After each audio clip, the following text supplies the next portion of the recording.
এমন এক যুদ্ধ বিমান যা ঘন্টায় 2200 কিলোমিটার গতিতে ছুটে চলে। যে বিমান পৃথিবীতে মাত্র 316টি রয়েছে। শুধু তাই নয়, যে যুদ্ধ বিমান আকাশে দেখলে পাশের শত্রু দেশগুলোর কপালে নয়, একেবারে মাথায় হাত পড়ে। হ্যাঁ বন্ধুরা, আপনারা ঠিকই শুনেছেন। আজকে আমি বলবো সেই খতরনাক যুদ্ধ বিমান রাফেলের ব্যাপারে।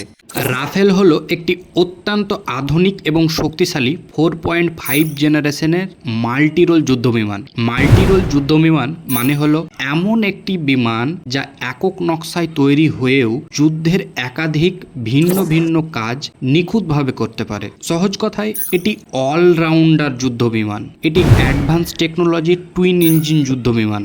এই বিমান air strike, air to air, air to ground, antiship বিভিন্ন ধরনের হামলা করতে পারে। রাফেল বিমানের সব থেকে হার্ড পয়েন্ট হচ্ছে এতে অনেক ঘাতক হাতিয়ার, যেমন স্কাল্প, মেটিওর, হ্যামার, এক্সোসেট এরকম অনেক ধরনের মিসাইল লোড করা হয় এবং বয়ে নিয়ে হামলা করে, যার কারণে রাফেল যুদ্ধ বিমানকে আরও ডেঞ্জারাস বানায়। রাফেল বিমান চালান ইন্ডিয়ান এয়ারফোর্সের বা IAF এর অত্যন্ত দক্ষ এবং বিশেষভাবে প্রশিক্ষিত ফাইটার পাইলটরা। ভারতে বর্তমানে 36টি রাফেল যুদ্ধ বিমান পুরোপুরিভাবে রেডি অবস্থায় আছে। ফ্রান্সের বিখ্যাত প্রতিরক্ষা কোম্পানি ডাসল্ট অ্যাভিয়েশন এটি তৈরি করে। এর রেঞ্জ প্রায় 3700 কিলোমিটার এবং সর্বোচ্চ গতিবেগ হলো ঘন্টায় প্রায় 2222 কিলোমিটার। যুদ্ধ বিমানটি সর্বোচ্চ 15,240 মিটার বা 50,000 ফুট উপর দিয়ে উঠতে পারে। এর লোড ওঠার ক্ষমতা প্রায় 24,000 কেজি এবং এই 36টি রাফেল